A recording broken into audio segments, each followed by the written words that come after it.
नमस्कार, स्वागत है आपका। सवाल आपका मैं हूं कायनत अंसारी। हरियाणा सरकार ने कामकाजी महिलाओं को मनोहर गिफ्ट दिया है, जिसके तहत सरकार क्रैच पॉलिसी लागू करने जा रही है। यानी अगर आप वर्किंग महिला हैं और आपके बच्चे की उम्र 6 महीने से लेकर 6 साल के बीच है और आपको उसकी चिंता सताती है कि उसे किसके भरोसे छोड़कर आप काम पर जाएं, आपके पीछे उसका ख्याल कौन रखेगा, तो अब आपको ये चिंता करने की कोई जरूरत नहीं, क्योंकि हरियाणा सरकार की क्रैच पॉलिसी आपके इस टेंशन को दूर करने वाली है।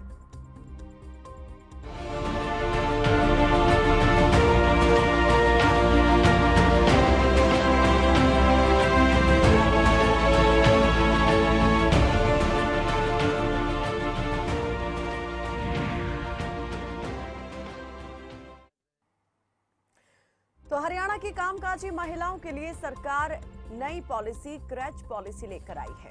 क्रैच यानी शिशु गृह एक ऐसी जगह जहां काम पर रहने के दौरान माता पिता अपने बच्चों को छोड़ने के सक्षम होते हैं। बच्चों को उनके समग्र विकास के लिए वातावरण यहां प्रदान किया जाता है। लेकिन हरियाणा सरकार अब सरकारी स्तर पर यह पहल कर रही है। मनोहर सरकार ने सरकारी और गैर सरकारी ऑफिसों में क्रैच पॉलिसी को लागू किया है। महिला एवं बाल विकास विभाग की ओर से तैयार हरियाणा राज्य क्रैच पॉलिसी 2020 को अधिसूचित कर दिया गया है। राज्य मंत्री कमलेश ढांडा ने क्रैच पॉलिसी को लेकर कहा कि राज्य सरकार ने कामकाजी महिलाओं को ध्यान में रखते हुए ये पॉलिसी बनाई है, जिसके तहत 6 महीने से 6 साल तक के बच्चे को क्रैच में एडमिशन दिया जाएगा और 8 से 10 घंटे तक बच्चे के रखने के अनुकूल क्रैच स्थापित किए जाएंगे। महिला एवं बाल विकास विभाग की ओर से तैयार मसौदे के मुताबिक 50 से अधिक कर्मचारियों वाले सभी सरकारी और गैर सरकारी संस्थानों के लिए क्रैच खोलना अनिवार्य होगा। क्रैच में बच्चों के खिलौने, पौष्टिक भोजन, नियमित स्वास्थ्य जांच और टीकाकरण, सोने की व्यवस्था, शिक्षा और शारीरिक, सामाजिक, भावनात्मक विकास के लिए तमाम इंतजाम होंगे। महिलाओं के ऑफिस की क्रैच से अधिकतम दूरी 500 मीटर होगी। सुरक्षा के मद्देनजर पेरेंट्स और स्टाफ के आईडी कार्ड बनाए जाएंगे। हर वक्त वर्कर और सहायिका की बच्चों पर नजर रहेगी। क्रैच में बच्चे को सुबह का नाश्ता, लंच और शाम को स्नैक्स भी दिया जाएगा, जिसका सारा खर्च सरकार वहन करेगी, सरकार उठाएगी। क्रैच में बच्चे को रखने के लिए आपको अपनी सालाना इनकम के हिसाब से एक मामूली शुल्क का भुगतान करना होगा। जैसे जिस परिवार की वार्षिक आय 1 लाख रुपए से कम है, उसे प्रत्येक बच्चे के लिए 50 रुपए शुल्क देना होगा। इसके बाद 1 लाख से 1,80,000 रुपए तक की आय वाले परिवार को 100 रुपए शुल्क, 1,80,000 से 3 लाख पर 250 रुपए शुल्क, 3 लाख से 5 लाख तक की वार्षिक आय पर 350 रुपए और 5 लाख से अधिक पर 500 रुपए हर महीने आपको भुगतान करना होगा। सरकार की क्रैच पॉलिसी सुनने में तो बड़ी मनोहर है, लेकिन पॉलिसी को अमली जामा पहनाना कितना आसान होगा और कामकाजी महिलाओं के लिए क्या फैसला बनेगा वरदान, इन्हीं सवालों पर करेंगे सवाल आपका में चर्चा। लेकिन सबसे पहले डाल लेते हैं सवालों पर नजर। मनोहर क्रैच नीति कितनी राहत भरी? कामकाजी महिलाओं के करियर पर क्या होगा प्रभाव? निजी सेक्टर के लिए सरकार की नीति क्या बनेगी चुनौती? नीति पर अमल धरातल पर होगा सफल? क्रैच नीति कितनी राहत भरी? सवाल नंबर 1। सवाल नंबर 2, कामकाजी महिलाओं के करियर पर क्या होगा इस नीति का प्रभाव? जो महिलाएं सरकारी सेक्टर में काम कर रही हैं उनके लिए तो फैसला यकीनन मनोहर ही है, लेकिन जो निजी सेक्टर में काम कर रही हैं, क्या इसके जो साइड इफेक्ट्स हैं वो निजी सेक्टर में देखने को मिल सकते हैं? क्योंकि निजी सेक्टर जो है अपने फायदे के हिसाब से आगे बढ़ता है, काम करता है, तो क्या ऐसी महिलाओं को जॉब देने में किसी प्रकार का भेदभाव किया जाएगा जिनके बच्चे 6 महीने से लेकर 6 साल की उम्र के बीच में हैं, या फिर वो इस भेदभाव से जो है दूर रहेंगी और बिना किसी भेदभाव के जो है यहाँ पर सभी सरकारी और गैर सरकारी संस्थान जो है इस नीति को लागू करेंगे? नीति लागू होगी तो कितने हर्डल्स इसके राह में है, कितना आसान रहने वाला है इस नीति को लागू करना? चलिए नंबर हम आपको दिखा देते हैं, नंबर प्लेट आपके सामने, और इन नंबर पर कॉल करके आप हमारे साथ इस कार्यक्रम में जुड़ सकते हैं। आपको किस तरह से लगती है ये नीति, क्योंकि हरियाणा देश का ऐसा पहला राज्य बन गया है जो ये क्रैच नीति लेकर आया है। कामकाजी महिलाओं की सहूलत को ध्यान में रखते हुए उनके कामकाजी जीवन को आसान बनाने के लिए, सुविधा देने के लिए सरकार ये नीति लेकर आई है। लेकिन इस नीति में कितने इफ एंड बट्स हैं, इसी को लेकर हम चर्चा करेंगे। हमारे साथ मेहमान जुड़ चुके हैं। वंदना पोपली बीजेपी की प्रवक्ता हमारे साथ जुड़ी हैं और कांग्रेस प्रवक्ता कमल हांडा हमारे साथ जुड़ गई हैं। आप दोनों का बहुत स्वागत है। और सबसे पहले मैं यहाँ पर सवाल जो कांग्रेस की प्रवक्ता कमल हांडा हैं उनसे करना चाहूंगी। आप दोनों ही महिलाएं हैं और कामकाजी महिलाओं को लेकर के सरकार जो ये फैसला लेकर आई है, मैं दोनों का ही नजरिया जानना चाहूंगी इस फैसले को लेकर क्या है। सबसे पहले कमल जी आपसे शुरुआत कि आप किस प्रकार से देख रही हैं ये फैसला जो है, कितना क्रांतिकारी साबित होने वाला है? जी कायनात जी आपको नमस्कार, वंदना जी का नमस्कार और मेरे दर्शकों को भी सबको नमस्कार। मैं as usual start with some lines, so I will say that झूठ की नाव सच के समंदर में चलते नहीं, झूठ के नाव सच के समंदर में चलते नहीं, झूठ बोलने वाले अपना स्वभाव बदलते नहीं। मैं एक सवाल पूछना चाहूंगी इनसे, आप मुझे 2 मिनट दीजिएगा, सारे पॉइंट्स रखूंगी मैं। कि एक तो इन्होंने जो कहा है कि भाई कि इनको 9 साल बाद क्यों याद आया, क्योंकि चुनाव है 2024 में। आप सुन पा रहे हैं मुझे कायनात जी? Am I audible? जी जी कमल जी, आप मुझे, मैं आपको सुन पा रही हूँ। ओके ओके ठीक है। कुछ तकनीकी कहना चाहती हूँ में जी ठीक है। चलिए, लगता है कमल जी की ऑडियो में कुछ तकनीकी दिक्कत आ रही है जिसे हम दूर करने का प्रयास करेंगे। कमल जी, इस वक्त मैं आपको नहीं सुन पा रही हूँ, मैं आपको थोड़ा होल्ड पर रखूंगी जब तक ये दिक्कत दूर होती है। मैं उसके बाद आपके पास आऊंगी। वंदना पोपले हमारे साथ जुड़ी हुई हैं। वंदना जी, सबसे पहले तो आपसे यही जानना और समझना चाहेंगे कि ये जो पॉलिसी है सरकारी गैर सरकारी संस्थानों में क्या समान रूप से सरकार लागू करने वाली है? सरकारी संस्थानों में तो जो सेविकाएं हैं, जो बच्चों को संभालेंगे, वर्कर्स हैं, वो तो यहाँ पर सरकार उनको पे करेगी, लेकिन जो निजी संस्थान होंगे, गैर सरकारी संस्थान हैं, क्या वहां पर भी सरकार की तरफ से जो सहायता है वो मुहैया करवाई जाएंगी इसके लिए?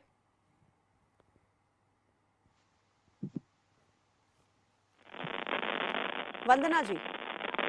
हाँ कायनात, मुझे आपकी आवाज नहीं आ रही है, लेकिन जितना मैं प्रश्न समझ पा रही हूँ। वंदना जी अभी सुन पा रही हैं मुझे? क्या आपको मेरी आवाज आ रही है? जी जी, मैं आपको सुन पा रही हूँ, लेकिन बताएं, मेरी आवाज आपको मिल रही है? मुझे आवाज कट कर आ रही है, पर मैं आपका प्रश्न जो समझ पा। ठीक है, इस वक्त जो है लगता है फोन लाइंस में कुछ दिक्कत है और तकनीकी दिक्कत की वजह से हम ठीक प्रकार से एक दूसरे को नहीं सुन पा रहे हैं। लेकिन इस योजना से जुड़े हुए, इस पॉलिसी से जुड़े हुए कुछ पॉइंट्स मैं आपको दिखा देती हूं कि सरकार की ये पॉलिसी क्या है, ये नीति क्या है जो सरकार लागू करने वाली है। ग्राफिक्स के माध्यम से हम आपको यहाँ पर दिखाएंगे कि आखिर ये पॉलिसी क्या है, किस तरीके से लाभान्वित होंगी महिलाएं। हरियाणा के सरकारी गैर सरकारी कार्यालयों में क्रैच नीति लागू होगी। क्रैच पॉलिसी लागू करने वाला पहला राज्य बना है हरियाणा, देश का पहला राज्य बना है जहां पर यह नीति लागू की है। 50 से अधिक कर्मचारियों वाले सभी संस्थानों को क्रैच खोलना अनिवार्य होगा। 6 महीने से 6 साल तक के बच्चों को दिया जाएगा क्रैच में एडमिशन। सुबह का नाश्ता, लंच, शाम को स्नैक्स और इस सब का खर्च सरकार उठाएगी। बच्चों के सोने और फीडिंग रूम की भी व्यवस्था की जाएगी। क्रैच वर्कर को 15,000 और सहायिका को 7500 रुपए जो है दिए जाएंगे। कामकाजी महिलाओं के ऑफिस से क्रैच की अधिकतम दूरी 500 मीटर निर्धारित की गई है। परिवार की वार्षिक आय के हिसाब से देना होगा मासिक शुल्क। जैसा अभी हमने आपको बताया था कि 1,80,000 रुपए से जो है सालाना आय शुरू होती है और 5 लाख तक की आय जो है उस तक यहाँ पर शुल्क पहुंचता है। 5 लाख तक की अगर आय है या उससे ज्यादा है तो आपको 500 रुपए प्रति माह शुल्क के रूप में देना होगा, और अगर 1 लाख तक की आय है या उससे कम है तो आपको 50 रुपए प्रति माह शुल्क के रूप में देना होगा। कमल हांडा हमारे साथ जुड़ गई हैं। कमल जी, मेरी आवाज मिल पा रही है आपको? जी ठीक है, अब अपनी बात करें, रखें। जी, मैं सबसे पहला मेरा सवाल ये है कि 2024 में चुनाव है, इनको 9 साल के बाद अब याद आई बच्चों की। ठीक है, झूठ बोलकर ये सारे काम करते हैं। इन्होंने बहुत सारे स्कूलों का मर्जर कर दिया और क्रच के लिए कितना इंफ्रास्ट्रक्चर चाहिए, कितनी वर्कफोर्स चाहिए, ये खाली पद ही नहीं भर पा रहे हैं। 1,82,000 जो सरकारी है, तो ये क्रच वालों को क्या देंगे ये? क्योंकि मेरे को तो एक चीज और भी याद आती है कायनात जी के मिड डे मील में बच्चों को रोटी के साथ नमक दिया गया था और जिसने शिकायत की तो उसी के ऊपर ही कार्रवाई हो गई। गलत कार्रवाई हो गई। मामला ठीक हरियाणा है, का तो नहीं था, वो और किसी और दूसरा इनकी प्रदेश का मोडस मामला ऑपरेंडी क्या है, हम्म। इंफ्रास्ट्रक्चर कितना चाहिए, जो हमने बनाए हुए थे क्रच वो भी इन्होंने सारे बंद कर दिए, जो हरियाणा सरकार ने, कांग्रेस सरकार ने जो बनाए थे वो भी इन्होंने सारे बंद कर दिए।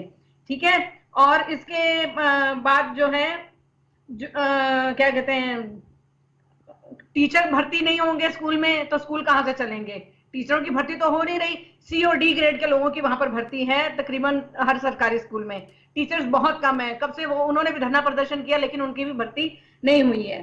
ठीक है, और ये जो खाली घोषणा पत्र ही है इनका, 9 साल के बाद उतरे हैं मुख्यमंत्री मैदान में, कभी जन संवाद करते हैं, कभी कुछ बात करते हैं, कभी अब ये वाला लेके आ गए, क्रच नीति लेके आ गए हैं। अब ये धरातल पर कितनी सफल होगी ये तो समय ही बताएगा। और सबसे बड़ी बात, इनकी सरकार आती है या नहीं आती ये भी कोई पक्का नहीं है 2024, क्योंकि बहुत मुश्किल होने वाला है, क्योंकि जनता अब इनको जवाब देने वाली है, जो इन्होंने जनता के साथ धोखे किए, जो झूठे वायदे किए इन्होंने।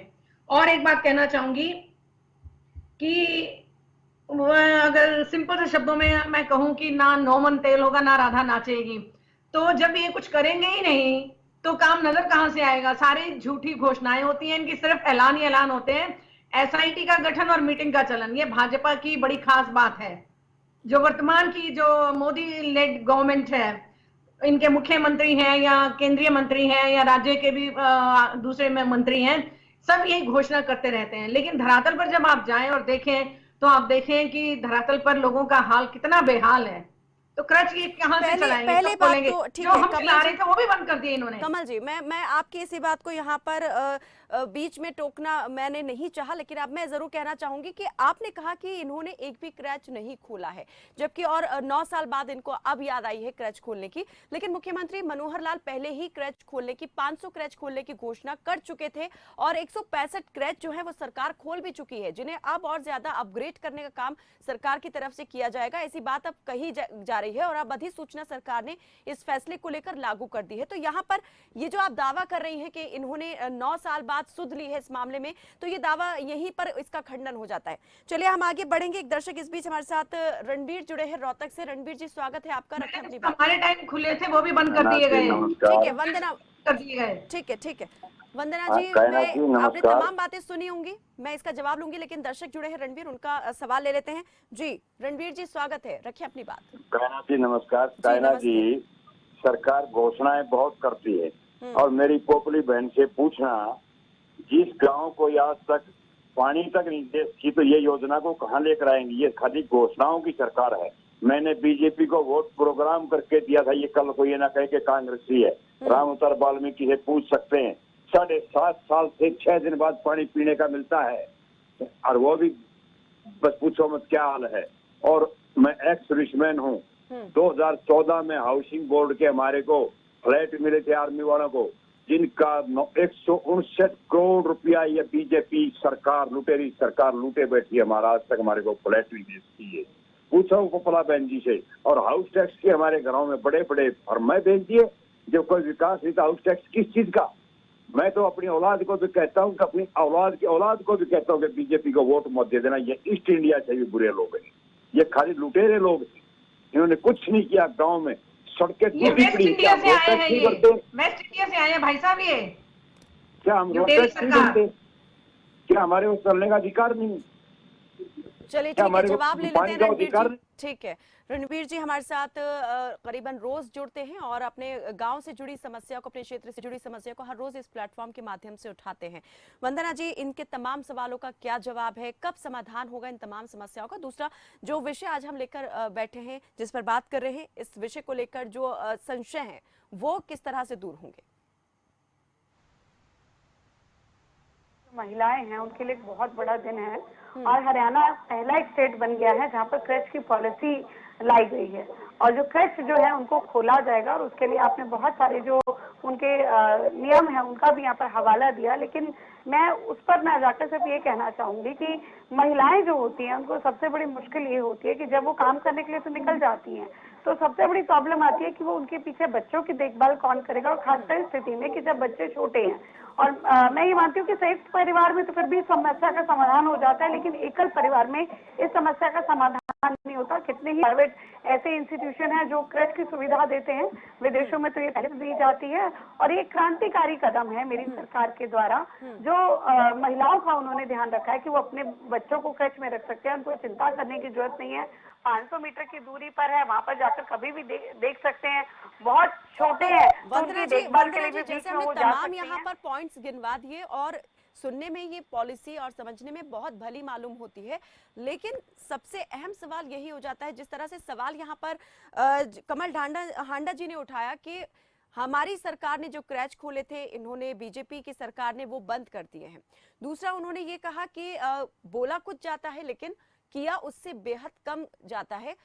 जो योजनाएं घोषणा कर दी जाती हैं, जिन योजनाओं की घोषणा होती है वो कभी लागू ही नहीं होती है, तो इम्प्लीमेंटेशन काफी मुश्किल दिखाई देता है इस योजना का। देखिए, अभी प्रधानमंत्री मोदी जी के लिए भी बोल रही थी कि वो घोषणा कर देते हैं और कुछ काम नहीं होता, तभी इसके डर की वजह से उन्होंने अपना यूपीए तक डिबो दिया और नया इनको ग्रुप बनाना पड़ गया। वो डर प्रधानमंत्री जी के किए हुए कामों का है। जहाँ तक इनके खोले हुए क्रच हैं, तो मुझे लगता है कमल हांडा जी को जानकारी थोड़ी सी कम है। सबसे पहले हरियाणा पहला राज्य है जहाँ पे क्रच की फैसिलिटी दी जाती है, और जिन क्रच की ये बात करें वो केंद्र सरकार द्वारा ऑपरेटेड होते हैं, उनमें से कोई भी बंद नहीं किया गया। यहाँ पर बैठे हैं, मुझे बता दे कौन सा बंद किया गया, मैं इनको जवाब दे दूंगी। और यहाँ पर इन्होंने एक बात और कही, इन्होंने कहा कि स्कूल मर्ज कर लेंगे। कमल हांडा जी की आदत खराब है, ये लग जाती है, बंद कर दिया। मैं उसका जवाब देना चाहती हूँ। मैं अभी तो चेहरा सामने आना बाकी है आपका, बार बार अभी आना सामने बाकी है, इसीलिए घबराए सामने लाएंगे। जवाब सामना नहीं कर रहे हैं। अगर आप जवाब लेंगे अच्छे से, किसानों की जमीन आपने उनको देने का काम किया, सरकार में के लिए काम कर दिया, उसका मुझे जवाब आप दीजिएगा। और आप कह रहे हैं कि आखिर में आकर जो ये नरेंद्र मोदी ने की रैली भूल गए, कितने ज्यादा वादे किए थे, उसके बाद कैसे मुंह की खाई बाबू बेटा ने, वो ध्यान रखिएगा, ठीक है। और अपनी बौखलाहट अपने पास रखिए। मान लिया कि 10 साल से बाहर आदत नहीं है आपको खाने की आदत है, उसकी तकलीफ है आपको, उसकी तकलीफ है। हम सेवा करने के लिए आए हैं। एक अच्छी पॉलिसी में भी आप अगर एक पल के लिए भी तारीफ नहीं कर पाए तो ये वंदना जी, कमल जी आज इस पॉलिसी को लेकर बात कर रहे हैं, मैं चाहूंगी उसी को हम विस्तार से समझें और जाने के लिए पॉलिसी जो है किस तरीके से लागू होगी, कब तक लागू हो जाएगी और कितना मुमकिन है इसको जल्द से जल्द लागू करना। इसी पॉलिसी को लेकर अगर हम बात करें तो मैं समझूंगी हम इस प्रोग्राम को अच्छे तरीके से लोगों तक भी बता पाएंगे कि सरकार की पॉलिसी क्या है और क्या फायदा होगा। बहुत मुश्किलें आने वाली है, ये पता नहीं 2024 में सरकार आती है नहीं, इसका भी कोई पता नहीं है। नंबर 1। नंबर 2, मेरा आखिरी चुनाव है, मेरा आखिरी चुनाव है, मुझे वोट दे दीजिए। तो यही तो मुश्किलें मिलेंगी, उनको भी ट्रेनिंग देनी पड़ेगी कि छोटे बच्चों को या उनसे थोड़े बड़े बच्चों को विषय पर रहते हैं कमल जी। ठीक है वंदना जी एक सवाल आपसे। ठीक है, आपने कहा कि सरकार जो कह रही है वो करके भी दिखाएगी, लेकिन सवाल यहाँ पर उन आंगनबाड़ी केंद्रों को लेकर भी उठता है जिनको लेकर शिकायतें सामने आई, जिन्हें सरकार ने कुछ वक्त पहले ही प्री एजुकेशन मॉडल के तहत जो है प्ले स्कूल में बदलने की घोषणा की थी, लेकिन वहां भी कुछ ऐसी बदइंतजामियां देखने को मिली जिन्होंने सरकार के उस नीति को ही सवालों के घेरे में लाके खड़ा कर दिया। अब सरकार क्रैच पॉलिसी लेकर आ रही है, अच्छी बात है, सरकार ला रही है, सोचा इस दिशा में, लेकिन इसका जो इम्प्लीमेंटेशन है वो कितना सरकार के लिए आसान होने वाला है। इंफ्रास्ट्रक्चर की बात की और जितने संसाधन रिसोर्सेस लगेंगे उसके बारे में कमल हांडा ने कहा कि बहुत मुश्किल होने वाली है इन तमाम चीजों को जो है अरेंज करने में, मैनेज करने में। मैडम खिलौने भी चाहिए, उनके लिए झूले भी चाहिए, छोटी एज के बच्चों के लिए उनके लिए एजुकेशनल टॉयज भी चाहिए, और प्लस सबसे बड़ी बात जो महिलाएं उनकी केयर करेंगी वो भी शिक्षित होनी चाहिए। कमल जी ठीक है, उसका जवाब ही ले रहे हैं, अगर वो जवाब से आप उनके संतुष्ट ना हो उसके बाद आप सवाल कीजिए। ठीक है वंदना जी। जी, ये कह रहे हैं कि बहुत सारी मुश्किलें आएंगी। मैं ये मानती हूँ कि जब भी आप कोई नया काम अच्छा शुरू करते हैं तो हो सकता है मुश्किलें आए, क्योंकि वहां पर जो लोग काम करेंगे शायद वो सरकार के नहीं होंगे, लेकिन उन पर नजर रखना और इन चीजों का ध्यान रखना जरूरी है। और वो सरकार के साथ जो मदर है वो भी रखेंगे, क्योंकि वो 500 मीटर के दायरे में भी रहेंगे और वो जा भी सकेंगी, उसका भी एक बहुत असर पड़ेगा कि वो डायरेक्टली टच में रहेंगी। सिर्फ 500 मीटर की दूरी है, उससे ज्यादा दूरी नहीं रखी जा सकती है। जब मदर भी ध्यान रखेगी और ये भी ध्यान रखेगा कि मदर कभी भी आ सकती है, तो उस चीज का भी फर्क पड़ेगा। ठीक है वंदना जी, आगे बढ़ेंगे। कुछ और दर्शक जुड़े हैं, सुविधाएं उनके सवाल भी ले लेते हैं। कुछ दर्शक जुड़े हैं, नीरज जगाधरी से जुड़े हैं, प्रेम चेन्नई से जुड़े हैं। स्वागत है आपका प्रेम, रखें अपनी बात। नमस्कार मैम। मैम पहले तो दोनों प्रवक्ता ऐसे लड़ाई कर रहे हैं जिससे हमको कुछ समझ में नहीं आ रहा है क्या कहना चाहते हैं। मेरा आपसे एक रिक्वेस्ट है, ये करंट जो ये लाए हैं बहुत बढ़िया लाए हैं, मानता हूँ कि सीएम साहब बहुत बढ़िया काम कर रहे हैं, लेकिन मेरा एक रिक्वेस्ट है आपसे, ये बहुत सी चीजें ला रहे हैं सीएम साहब यहाँ पे, किस लिए ला रहे हैं इसका मकसद नहीं अलग हो रहा है, लेकिन मेरा एक रिक्वेस्ट है, अगर ये करंट सक्सेस नहीं हो तो इसकी सारी जिम्मेवारी सीएम साहब रहे या न रहे उन पर डाल देनी चाहिए। एक क्लॉज लगाना चाहिए कि ये जो प्रोजेक्ट ला रहे हैं ये अपने भले के लिए, खुद के भले के लिए, बीजेपी के भले के लिए ला रहे हैं या देश के प्रदेश के हित के लिए ला रहे हैं। अगर वैसा नहीं होता है और वैसी कमियां लगती है तो इन पर एक क्लॉज डाल के इनके अगेंस्ट में केस किया जाना चाहिए। चलिए बहुत शुक्रिया प्रेम हमारे साथ जुड़ने के लिए। नीरज जुड़े हैं, नीरज स्वागत है आपका। चलिए लगता है हमारा संपर्क टूट गया है। वंदना जी जल्दी से मैं आपसे इस पॉलिसी को लेकर जानना चाहूंगी, अंतिम प्रतिक्रिया समय मेरे पास समाप्त हो गया है, कि क्या कहती है ये पॉलिसी और कितना बिना भेदभाव के जो वर्किंग वुमेन्स हैं निजी सेक्टर में, उनके साथ क्या लगता है कि भेदभाव के चांसेस इस पॉलिसी से बढ़ेंगे या फिर ये जो है समान रूप से सभी के लिए लागू होगी और बिना किसी भेदभाव के महिलाएं जो है बिना किसी खतरे के उनके करियर को लेकर इस पॉलिसी का फायदा उठा पाएंगी?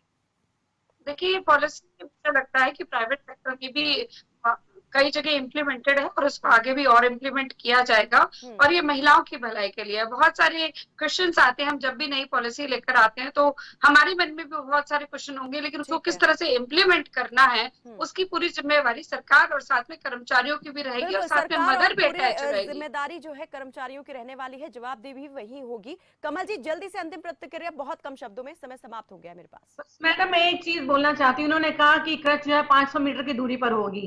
एक महिला जिसको आधे घंटे का ब्रेक टाइम मिलता है, 500 मीटर मीन्स हाफ किलोमीटर, तो why not within the premises? अगर ये कह रहे हैं जहां पर इतने कर्मचारी होंगे, why not within the premises? Why can't they do it there? लेकिन अगर जगह नहीं है, दिक्कत सामने होती है। ठीक है, कई सवाल हैं अभी भी इस पॉलिसी को लेकर के और कई आशंकाएं हैं। देखने वाली बात यह रहेगी कि कैसे ये तमाम चीजें जो हैं वो दूर हो पाती है। बहुत बहुत शुक्रिया आप दोनों मेहमानों का हमारे साथ इस चर्चा में, इस बातचीत में जुड़ने के लिए। तो हरियाणा देश का ऐसा पहला राज्य बन गया है जो क्रच पॉलिसी लेकर आया है, लेकिन सवाल यही है कि किस तरीके से इस पॉलिसी को धरातल पर उतारा जाएगा और वक्त के साथ ये पॉलिसी हिट होती है या हिट विकेट होती है। चलिए फिलहाल के लिए बस इतना ही, देखते रहें खबर फास्ट। नमस्कार।